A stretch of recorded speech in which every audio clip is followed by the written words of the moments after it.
Welcome to Inba academy. நாம் இன்னைக்கு measures of dispersion அப்படிங்கக்கூடிய டாப்பிக்லேருந்து இம்பார்ட்டண்ட்டான ரிசல்ட்ஸ் பார்க்கலாம். ஃபஸ்ட்டு பாருங்கள், sum of the deviations taken from their arithmetic mean is 0. In சிம்பிளில் சொல்கிறதா இருந்தால் sum of the that is sigma of the deviation என்ன மைனஸ் நம்மளோட எக்ஸ்ஐ வேல்யூஸ்க்கு x i minus deviations taken from their arithmetic மீன்லேருந்து. So minus X bar equal to என்ன வரும், 0 வரும். சரியா? ஸோ அப்போ இந்த டீவியேஷன்ஸ் எல்லாமே அரித்மெட்டிக் மீன்லேருந்து தான் எடுப்போம். ஒரே ஒரு வேல்யூவை தவிர மீன் டீவியேஷன் மட்டும் மீடியனில், மீதி எல்லாமே எப்படி இருக்கும், அரித்மெட்டிக் மீன்லேருந்து எடுப்போம். அதே மாதிரி sum of the deviation taken from their arithmetic mean மட்டும்தான் 0 வரும். மீதி எல்லா வேல்யூஸுமே என்ன வரும்னா மினிமம் வரும். அடுத்தது பாருங்கள், sum of the squares of the deviations taken from their arithmetic mean is minimum. சரி, எல்லா டீவியேஷன்ஸுமே நம்ம அரித்மெட்டிக் மீனில் தான் எடுப்போம் எக்ஸப்ட் த மீன் டீவியேஷன். எல்லா டீவியேஷனோட வேல்யூவும் என்ன தான் வரும், மினிமம் தான் வரும். ஃபஸ்ட் இந்த sum of the deviations from their arithmetic mean is 0 தவிர மீதி எல்லாமே. ஸோ அப்போ sum of the squares of the deviation அப்படிங்கிறத சிம்பிள் எப்படி எழுதலாம், சிக்மா ஃப்ரீக்வன்சி கொடுத்துருந்தா எஃப்ஐ போடணும், இல்லைனா எஃப்ஐ போட வேண்டாம். டீவியேஷன்ஸ் அதாவது x i minus a the whole square, squares of the deviation the whole square is minimum. எப்போ இந்த a கூடிய அந்த வேல்யூ எதுவா இருக்கும்போது arithmetic mean x பாரா இருக்கும்போது. mean deviation from their median is minimum. note that இது மட்டும்தான் என்ன வரும், மீடியன் வரும். இது எல்லாமே arithmetic mean தான் வரும். சிம்பிள் எழுதுறதா இருந்தால் சிக்மா absolute deviation தான் நமக்கு mean deviationல. So modulus of xi minus a is minimum when இந்த aங்கிறது arithmetic mean இல்லை மீடியனாக இருந்தால். இதுக்கு மட்டும் எக்ஸப்ஷன் கேஸு ஞாபகம் வச்சுக்கணும். தென் நெக்ஸ்ட் பாருங்கள், root mean square deviation from the mean is minimum. Root mean square டீவியேஷனோட ஃபார்முலா என்ன வரும் அப்படின்னு சொன்னால் square root of sigma xi minus a the whole square divided by n. இந்த a அப்படிங்கிறது arithmetic mean x பாரா இருந்தது அப்படின்னு சொன்னால், இந்த a-வோட வேல்யூ எதுவாக இருந்ததுன்னா x பாரா இருந்ததுன்னா ரூட் மீன் ஸ்கொயர் டீவியேஷனோட வேல்யூ என்னதான் இருக்குமா, மினிமமாக இருக்கும். Next variance from the mean is minimum. Next பாருங்கள், standard deviation is the minimum value of root mean square deviation. ஏன் இந்த ரூட் மீன் ஸ்கொயர் டீவியேஷன் இருக்குல்ல எக்ஸுங்கிறது எப்போ மினிமமாக இருக்கும், அந்த டீவியேஷன் எதுலேருந்து எடுக்கும்போது எக்ஸ் பார்லேருந்து எடுக்கும்போது மினிமமாக மாறிடும். சரிதானா? ஸோ இப்போ இந்த ஏக்கு பதிலாக எக்ஸ் பார் போடும்போது ஆட்டோமேட்டிக்காக இந்த ரூட் மீன் ஸ்கொயர் டீவியேஷன் அப்படிங்கிறது எதுவாக மாறிடும், ஸ்டாண்டர்ட் டீவியேஷனோட ஃபார்முலாவாக மாறிடும். இப்போ இந்த ரூட் மீன் ஸ்கொயர் டீவியேஷனுங்கிறது எப்போ மினிமமாக இருக்கும், ஏக்கு பதிலாக எக்ஸ் பார் போடும்போது மினிமமாக இருக்கும். ஸோ அப்போ அது எக்ஸ் பார் போட்ட உடனேயே இந்த ரூட் மீன் ஸ்கொயர் டீவியேஷன் எப்படி மாறிடும், ஸ்டாண்டர்ட் டீவியேஷனாக மாறிடும். இப்போ standard deviation is the minimum value of, ஏன்னா ரூட் மீன் ஸ்கொயர் டீவியேஷனில் எக்ஸ் பார் போட்டுரும் அப்படின்னா அது மினிமம் ஆயிடுது. மினிமம் வேல்யூ ஆஃப் என்னது, ரூட் மீன் ஸ்கொயர் டீவியேஷன் அப்படின்னு எழுதலாம்.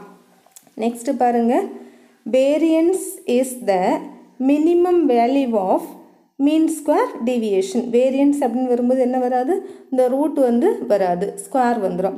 ஸோ அப்போ variance is the minimum value of mean square deviation. Next அடுத்த ரிசல்ட் பாருங்கள், if D is equal to X bar minus A then sigma square is equal to S square minus D square. then the least value of s square occurs. ஏன்னா least value of s squareங்கிறது எதுக்கு ஈக்குவல்னா sigma ஸ்கொயருக்கு equal. இப்போ அந்த டைமில் எது 0வாக இருக்கணும், D 0வாக இருந்தால் தான் s ஸ்கொயர் சிக்மா ஸ்கொயருக்கு ஈக்குவல் ஆக முடியும். So the least value of s square occurs when d is equal to 0. அந்த லீஸ்ட் வேல்யூங்கிறது எதுக்கு ஈக்குவல் ஆயிரும், சிக்மா ஸ்கொயருக்கு ஈக்குவல் ஆயிரும். இந்த ஃபார்முலாவை கூட எப்படி எழுதிக்கிடலாம், S square is equal to sigma square plus d ஸ்கொயர்னு எழுதிக்கிடலாம். எஸ் ஸ்கொயர் மினிமம்னா அந்த வேல்யூ எதுக்கு ஈக்குவல் ஆயிரும், சிக்மா ஸ்கொயருக்கு ஈக்குவல் ஆயிரும். இனி இதில் எஸ் ஸ்கொயர்லேருந்து கொஞ்சம் குவான்டிட்டியை மைனஸ் பண்ணும்போது தான் நமக்கு அந்த வேல்யூ வந்து எதுக்கு ஈக்குவலாக இருக்குது, சிக்மா ஸ்கொயருக்கு ஈக்குவலாக இருக்குது. ஸோ அப்போது எஸ் அண்ட் சிக்மா இதில் எது பெருசாக இருக்குதுன்னு அர்த்தம், எஸ் தான் கிரேட்டராக இருக்குது. ஏன்னா எஸ்லேருந்து டியை மைனஸ் பண்ணும்போது தான் அது எங்கே ஈக்குவல் ஆகுது, சிக்மாவுக்கு ஈக்குவல் ஆகுது. ஸோ அப்போ எஸ் வந்து கிரேட்டர் தென் சிக்மா அன்லெஸ் எது வரைக்கும், டி வந்து 0 ஆகாத வரைக்கும், டி வந்து ஏதாவது சம் குவான்டிட்டி இருக்கிற வரைக்கும் எது தான் பெருசாக இருக்கும், எஸ் இஸ் கிரேட்டர் தென் சிக்மாவா. அடுத்த ரிசல்ட் பாருங்க, standard deviation is greater than or equal to mean deviation. இந்த ரிசல்ட்ஸ் எல்லாமே ரொம்ப இம்பார்ட்டண்ட். நம்ம இதே மாதிரியே மெஷர்ஸ் ஆஃப் டிஸ்பர்ஷன்லேயும் ஒரு ரிசல்ட் பார்த்துருப்போம், மீன் ரிலேட்டடான ஒரு relation. Arithmetic mean greater than or equal to geometric mean greater than or equal to harmonic mean அப்படின்னு படிச்சிருப்போம். ஸோ இப்போ அதே மாதிரி இங்கே வரும்போது என்ன அப்படின்னா, standard deviation is greater than or equal to mean deviation. Next, empirical relation between quartile deviation, mean deviation, standard deviation is என்ன அப்படின்னா, quartile deviation is, mean deviation is, standard deviation is equal to 10:12:15. இனி இந்த 10, 12, 15 இது எல்லாத்தையுமே 15ஆல் என்ன செய்யுங்க, divide பண்ணுறதா நினச்சிக்கோங்க. 15ஆல் டிவைட் பண்ணும்போது என்ன கிடைக்கும் அப்படின்னு சொன்னால் 10/15, 12/15, 15/15. ஸோ இப்போ இது என்னதாயிரும், 2/3 ஆயிரம் கேன்சல் பண்ணும்போது. ஸோ அப்போ குவார்டைல் டீவியேஷன் வேல்யூ வந்து என்னது, 2/3 சிக்மா. இனி அடுத்தது மீன் டீவியேஷன், இதை கேன்சல் பண்ணும்போது 4/5 கிடச்சிரும். ஸோ இப்போ மீன் டீவியேஷனுங்கிறது வந்து என்னது, 4/5 சிக்மா. 15 கேன்சல் ஆகும்போது 1 தான் வரும். அதனால ஸ்டாண்டர்ட் டீவியேஷனுங்கிறது 1 சிக்மா, அதாவது 1 நம்ம போட மாட்டோம், சிக்மான்னு கிடைக்கும். பாருங்கள், quartile deviation 2/3 sigma, mean deviation 4/5 sigma, standard டீவியேஷனோட வேல்யூ சிக்மா. இனி அடுத்த ஒரு relation, 6 times quartile deviation is equal to 5 times mean deviation is equal to 4 times standard deviation. இதெல்லாம் அப்படியே ஒரு டிக்ரீசிங் ஆர்டரில் வரும், 6, 5, 4. ஸோ இப்போ இந்த ரிலேஷன்லேருந்து என்ன எழுதலாம் அப்படின்னா, குவார்டைல் டீவியேஷனையும் மீன் டீவியேஷனையும் மட்டும் எடுத்துக்கோங்க. Quartile deviation is equal to இந்த 6 வந்து இங்கே டினாமினேட்டரில் வந்துருமா, 5/6 டைம்ஸ் என்னன்னு கிடைக்கும், மீன் டீவியேஷன் அப்படின்னு ரிசல்ட் வந்து கிடைக்குது. நெக்ஸ்ட் பாருங்க, among all measures of dispersion எதுதான் வந்து most affected by extreme values, range is most affected by extreme values. ஏன்னா ரேஞ்சுங்கிறது வந்து என்னது, maximum value minus minimum value. So அதனால வந்து எக்ஸ்ட்ரீம் வேல்யூஸால் அது என்ன செய்யும், அஃபெக்ட் ஆகும். Next, standard deviation is known as dispersion of second order, மீதி எல்லாமே வந்து dispersion of first order. Variance is always positive, ஏன்னா வேரியன்ஸ்னால நமக்கு அங்கே ஸ்கொயர் வந்துடும், அதனால வேல்யூஸ் வந்து எப்போவுமே பாசிட்டிவாக இருக்கும். இன்னும் சிமெட்ரிக்கல் டிஸ்ட்ரிபியூஷன்னாலே ஈக்குவல் ஸ்டெடி பொசிஷனாக இருக்கும். ஸோ அப்போ இதில் வந்து ஃபஸ்ட்டு குவார்டைல் இங்கே இருக்குது, செகண்ட் குவார்டைலுக்கு பேர் தான் வந்து median, that is Q2 equal to median. Third quartile இங்கே இருக்குதுன்னு வச்சுக்கோங்க. சிமெட்ரிக்கல் பொசிஷன் அப்படின்னாலே கரெக்டாக மீடியனுங்கிறது வந்து எங்கே இருக்கிறதா மீனிங், சென்டரில் இருக்கிறதா மீனிங். ஸோ அப்போது மீடியன்லேருந்து Q1க்கான டிஸ்டன்ஸும் Q3லேருந்து மீடியனுக்கான டிஸ்டன்ஸ் வந்து என்னதாக இருக்கும், சேமாக இருக்கும். அதான் Q3 minus median is equal to median minus Q1. If all observations are equal then standard டிவியேஷனோட வேல்யூ வந்து என்னதாயிரும், ஈக்குவல் டு 0 ஆகிடும். அடுத்தது பாருங்கள், இதுவுமே ரொம்ப இம்பார்ட்டண்ட்டான result. Mean is depend of origin and scale. First ஆரிஜின்னா என்ன, ஸ்கேல்னா என்னன்னு பார்க்கணும். ஆரிஜின் அப்படின்னா ஒரு வேல்யூ கூடால ஒரு கான்ஸ்டண்ட்டை ஆட் பண்ணுறதோ அல்லது மைனஸ் பண்ணுறதோ, ஆட் அண்ட் சப்ராக்ஷன், இதுதான் வந்து ஆரிஜின். இப்போ ஸ்கேல் அப்படிங்கிறது ஒரு வேல்யூ கூடால ஒரு வேரியபிள் இருக்குது, வேல்யூ கூடால கேங்கக்கூடிய ஒரு கான்ஸ்டண்ட்டை மல்டிப்ளை பண்ணாலோ அல்ல அந்த கான்ஸ்டண்ட்டை டிவைட் பண்ணாலும் அதுக்கு பேர் வந்து என்னது, ஸ்கேல். ஸோ இப்போ ஆரிஜின்னா ஆட் அண்ட் சப்ராக்ஷன், ஸ்கேல் அப்படின்னா மல்டிப்ளிகேஷன் அண்ட் டிவிஷன். அப்போ mean is depend of origin and scale. அப்படின்னா என்னென்னா, ஒரு வேல்யூஸ் கூடால நீங்கள் ஒரு கான்ஸ்டண்ட்டை ஆட் பண்ணாலோ அல்லது சப்ராக்ஷன் பண்ணாலோ மீனோட வேல்யூ வந்து சேஞ்ச் ஆகும். அதே மாதிரி ஸ்கேலும் டிபெண்ட் தான். ஸோ அப்போ ஒரு கான்ஸ்டண்ட்டை நம்மளோட டேட்டா கூடால மல்டிப்ளை பண்ணாலும் சரி டிவைட் பண்ணாலும் சரி மீனோட வேல்யூ வந்து என்ன செய்யும், கண்டிப்பாக சேஞ்ச் ஆகும். ஸோ இப்போ அடுத்த கான்செப்ட் பாருங்கள், variance is independent of change of origin and depend of scale. Origin மாறும்போது என்ன செய்யாது, எந்த சேஞ்சும் இருக்காது. அடிஷன் அண்ட் சப்ராக்ஷன் பண்ணும்போது எந்த சேஞ்சும் இருக்காது, இண்டிபெண்ட் ஆஃப் ஆரிஜின். ஆனால் டிபெண்ட் ஆஃப் ஸ்கேல் மல்டிப்ளிகேஷனோ அல்லது டிவிஷனோ பண்ணும்போது சேஞ்சஸ் வந்து வரும். Next standard deviation is independent of change of origin and depend of change of scale. Moments is independent of origin and depend of scale. Next பாருங்க correlation coefficient is independent of origin and scale. இந்த result எல்லாமே நம்ம சேர்ந்து படிக்கும்போது நமக்கு ஈஸியாக ஞாபகம் வச்சுக்க முடியும். பாருங்கள் mean is depend of origin and scale. அதே மாதிரி கார்லேஷன் கோஎஃபிஷியன்ட் வந்து என்ன வரும் independent of origin and scale. மீது என்ன கேட்டாலும் independent of change of origin and depend of scale தான் வரும். அடுத்தது பாருங்கள் அடுத்து என்னது covariance is independent of origin and dependent of scale. Regression is independent of origin and dependent of scale. Mean deviation is independent of origin, dependent of scale. Cumulants except first are independent of origin and dependent of scale. ஃபஸ்ட்டை தவிர மீதி எல்லாம். இனி அடுத்த ஒன்று periodic function. ஆக்சுவலாக periodic ஃபங்க்ஷனுங்கிறது நமக்கு ஸ்டாட்டிஸ்டிக்ஸில் வராது, அது ஃபோரியர் சீரீஸில் உள்ள டாபிக். இந்த கான்செப்ட் கூட பொருந்தி போகிறதுனால இந்த இடத்துல படித்தோம் அப்படின்னு சொன்னால் நமக்கு மறக்கவே மறக்காது. அதனால் இது கூட சேர்த்து லிங்க் பண்ணி படிச்சிருங்க. Periodic function is independent of origin and scale. Correlation coefficient மாதிரியே பீரியாடிக் ஃபங்க்ஷனும் independent of origin and scale. அப்போ சிம்பிளாக சொல்ல போனால் மீன் dependent of origin and scale, correlation coefficient and periodic functions are independent of origin and scale. மீதி என்ன கேட்டாலும் independent of origin and dependent of scale தான் வரும். Characteristic function is also independent of change of origin but not scale. Next பாருங்க நம்ம mean is dependent of origin and scale னு பார்த்தோம் அப்படிதானா. So if a number k is added or subtracted with each data then new mean equal to புதுசா உள்ள அதாவது kங்க கூடிய கான்ஸ்டன்ட்டை add பண்ண பிறகு நியூ மீன் கிடைக்கக்கூடிய மீன் வந்து கண்டிப்பாக சேஞ்ச் இருக்கும். ஏன்னா mean is depend of origin and scale. So அந்த நியூ மீனோட வேல்யூ வந்து எதுக்கு ஈக்குவலாக இருக்கும்? ஏற்கனவே பழைய மீன் உண்டுல்ல, அந்த பழைய மீன் ப்ளஸ் கே எவ்வளோ ஆட் பண்ணோம்? கேங்கக்கூடிய குவான்டிட்டி தானே ஆட் பண்ணோம். ஸோ அப்போ முதல்ல x1 x2 x3 இந்த மாதிரி 3 வேல்யூஸ் இருக்குன்னா அதுக்கு வந்து ஒரு மீன் வந்து கால்குலேட் பண்ணியிருப்போம் எக்ஸ் பார். இப்போ என்ன பண்ணுறோம், இந்த x1 கூடால ஒரு கேங்கக்கூடிய குவான்டிட்டியை ஆட் பண்ணுறோம், x1 ப்ளஸ் கே. அதே மாதிரி x2 ப்ளஸ் கே தென் x3 ப்ளஸ் கே. இப்போ கிடைக்கக்கூடிய நியூ மீன் அப்படிங்கிறது தட் இஸ் x1 பார் அப்படிங்கிறது வந்து எதுக்கு ஈக்குவலாக இருக்கும்? ஏற்கனவே இருந்த ஓல்டு மீன் இருக்கு இல்லையா, அந்த எக்ஸ் பார் கூடால அந்த கேங்கக்கூடிய கான்ஸ்டண்ட்டை ஆட் பண்ணால் எவ்வளோ இருக்கும்? அதுதான் வந்து என்னது x1 பாரோட வேல்யூ. அதே மாதிரி கேங்கக்கூடிய கான்ஸ்டண்ட்டை மைனஸ் பண்ணோம் அப்படின்னா new mean is equal to old mean minus K அப்படின்னு இருக்கும். Next when each observation is multiply by K அப்படின்னு வச்சுக்கோங்களா. கேங்கக்கூடிய கான்ஸ்டண்ட்டால் மல்டிப்ளை பண்ணியிருக்கோம் அப்படின்னா new mean is equal to அந்த பழைய மீன் கூட அதே கான்ஸ்டன்ட் வந்து கேயை மல்டிப்ளை பண்ணால் எவ்வளோ ஆன்சரோ அதுதான் புதுசாக உள்ள மீனோட ஆன்சராக இருக்கும். If a number k is added or subtracted with each data then the new standard deviationங்கிறது independent of origin and scale.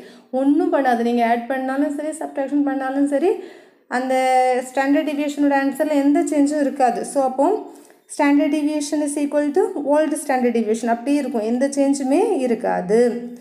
That is standard deviation are not changed when each item is increasing or decreasing by a constant. நம்ம standard deviation வந்து independent of origin, அதனால நம்ம வந்து k add பண்ணாலும் சரி subtraction பண்ணாலும் சரி standard டிவிஷனில் எந்த சேஞ்சும் இருக்காது. ஆனால் ஸ்டாண்டர்ட் டிவிஷன் வந்து டிபெண்ட் ஆஃப் ஸ்கேல். சரியா, டிபெண்ட் ஆஃப் ஸ்கேல்னா மீனிங் என்ன? நீங்கள் மல்டிப்ளை பண்ணாலும் சரி டிவிஷன் பண்ணாலும் சரி சேஞ்சஸ் இருக்கும். எப்படிப்பட்ட சேஞ்சஸ் இருக்குது பாருங்கள். If each and every data is multiplied by K then new sigma 1 is equal to, நீங்கள் கே மல்டிப்ளை பண்ணிங்கன்னா ஆன்சர்லேயும் ஒரு கேயை மல்டிப்ளை பண்ணியிருக்கணும், கே இன்ட்ரு ஓல்டு சிக்மா. அதே மாதிரி கேங்கக்கூடிய ஒரு கான்ஸ்டண்ட்டை நம்ம டிவைட் பண்ணோம் அப்படின்னா ஆன்சர்லேயும் அதே கேங்கக்கூடிய கான்ஸ்டன்ட் என்ன செய்திருக்கணும்? டிவைட் பண்ணியிருக்கணும். New sigma 1 is equal to old sigma by K. இதெல்லாம் 1 மார்க்கில் ஈஸியாக கேட்கலாம். ஒரு ஃபஸ்ட்டு கொஞ்சம் டேட்டாஸ் கொடுத்துட்டு அதோட ஸ்டாண்டர்ட் டிவியேஷனுங்கிறது 5 அப்படின்னு கூட கொடுத்துருக்கலாம். இனி எல்லா டேட்டாவையும் என்ன பண்ணுறோம் 5ஆல் டிவைட் பண்ணுறோம் அப்படின்னா நியூ ஸ்டாண்டர்ட் டிவியேஷன் என்ன அப்படின்னு கேட்டால் அந்த பழைய ஆன்சரில் அதே 5 என்ன செய்தால் போதும், டிவைட் பண்ணால் போதும், ஆன்சருங்கிறது 1. இந்த மாதிரி சிம்பிளாக 1 மார்க்கில் கேட்குறதுக்கு வசதியான ரிசல்ட்டு தான் இந்த ரிசல்ட்டு. நெக்ஸ்ட்டு பாருங்கள், கோஎஃபிஷியன்ட் ஆஃப் வேரியேஷன் வந்து ஸ்மாலாக இருந்தால் மோர் கன்சிஸ்டண்ட்டாக இருக்கும், கோஎஃபிஷியன்ட் ஆஃப் வேரியேஷன் வந்து லார்ஜாக இருந்தது அப்படின்னு சொன்னால் லெஸ் கன்சிஸ்டண்ட்டாக இருக்கும். Next if there are 2 variables X and Y related as எப்படி Y is equal to A plus BX. First இனிஷியலாக இருந்த வேரியபிள் வந்து எக்ஸு, அது கூட ஒரு கான்ஸ்டன்ட் பியை மல்டிப்ளை பண்ணி அதே மாதிரி ஒரு கான்ஸ்டன்ட் ஏ வந்து ஆட் பண்ணியிருக்காங்க. இனி for any two constants A and B then standard டீவியேஷனை பொறுத்த வரைக்கும் நமக்கு independent of origin and depend of scale. Independent of origin, so இப்போ நீங்கள் ஒரு கான்ஸ்டண்ட்டை ஆட் பண்ணுறதுனால அங்கே எந்த சேஞ்சும் இருக்காது, சரியா? ஆனால் டிபெண்ட் ஆஃப் ஸ்கேலு, அப்போ ஒரு கான்ஸ்டன்ட் பியை மல்டிப்ளை பண்ணிங்கன்னா ஆன்சரில் என்ன பண்ணியிருக்கணும், கண்டிப்பாக ஒரு கான்ஸ்டன்ட் பி மல்டிப்ளை பண்ணியிருக்கணும். ஸோ இப்போ sigma Y is equal to already இருந்த ஸ்டாண்டர்ட் டிவியேஷனோட ஆன்சர் என்ன, சிக்மா எக்ஸ். அது கூட அந்த பியை வந்து என்ன செய்திருக்கணும், மல்டிப்ளை பண்ணியிருக்கணும், modulus of B. mean deviation of y same concept தான். mean deviation independent of change of origin and dependent of scale தான். நீங்கள் ஒரு கான்ஸ்டன்ட் ஏ ஆட் பண்ணுறதுனால புதுசாக உள்ள மீன் டீவியேஷனில் எந்த சேஞ்சும் இருக்காது. ஆனால் அதே ஒரு மாதிரி ஒரு கான்ஸ்டன்ட் நீங்கள் மல்டிப்ளை பண்ணிங்கன்னா கண்டிப்பாக அந்த கான்ஸ்டன்ட்டை ஆன்சர்லேயும் மல்டிப்ளை பண்ணியிருக்கணும். ஸோ அப்போ mean deviation of Y is equal to already இருந்த மீன் டீவியேஷன் என்னது எக்ஸ், அது கூட என்ன செய்யணும், அந்த கான்ஸ்டன்ட் மல்டிப்ளை பண்ணது பி இருக்குல்ல, அதை மல்டிப்ளை பண்ணணும், மாடுலஸ் போட்டு modulus of B into mean deviation of X. Next ஒரு கொஸ்டின் பாருங்கள். The relationship between mean deviation and the standard deviation இந்த நார்மல் டிஸ்ட்ரிபியூஷனில் relationship between mean deviation and standard deviation கேட்டிருக்காங்க. நமக்கு ஏற்கனவே தெரியும் இந்த நார்மல் டிஸ்ட்ரிபியூஷன்னா அந்த சிமெட்ரிக்கல் ரிலேஷன், அதாவது எம்பரிக்கல் ரிலேஷன் என்ன அப்படின்னா quartile deviation is mean deviation is standard deviation is equal to 10:12:15 இனி நார்மல் டிஸ்ட்ரிபியூஷன் கொடுத்ததுனால இதை எழுதிடலாமா? இனி இந்த வேல்யூஸை 15ஆல் டிவைட் பண்ணணும் அப்படின்னு சொன்னால் 2/3:4/5:1 அப்படின்னு கிடச்சிரும். இங்கே நமக்கு கேட்ட ரிலேஷன் வந்து மீன் டீவியேஷனுக்கும் ஸ்டாண்டர்ட் டீவியேஷனுக்கான ரிலேஷன் மட்டும்தான் கேட்டாங்க. ஸோ அப்போ மீன் டீவியேஷன் இஸ்ட்டு ஸ்டாண்டர்ட் டீவியேஷனை மட்டும் எடுத்துக்கோங்க. மீன் டீவியேஷனோட வேல்யூ என்ன 4/5 இஸ்ட்டு ஸ்டாண்டர்ட் டீவியேஷனோட வேல்யூ என்ன 1. இனி இந்த இதில் வந்து லாஸ்ட் ரெண்டையும் மல்டிப்ளை பண்ணுறது ஈக்குவல் டு அந்த மிடில் இருக்கக்கூடிய ரெண்டையும் மல்டிப்ளை பண்ணுறதுக்கு ஈக்குவலாக இருக்கும். ஸோ அப்போ ஃபஸ்ட்டையும் லாஸ்ட்டையும் மல்டிப்ளை பண்ணால் என்ன வரும், mean deviation into 1 equal to middle இருக்க ரெண்டையும் மல்டிப்ளை பண்ணால் என்ன வரும், 4/5 இன்ட்டு ஸ்டாண்டர்ட் டீவியேஷன். இந்த 5 இங்கே போயிடுச்சு அப்படின்னா 5 times mean deviation is equal to 4 times standard deviation. இந்த ரிசல்ட்டை தான் நம்ம ஏற்கனவே பார்த்தோம்.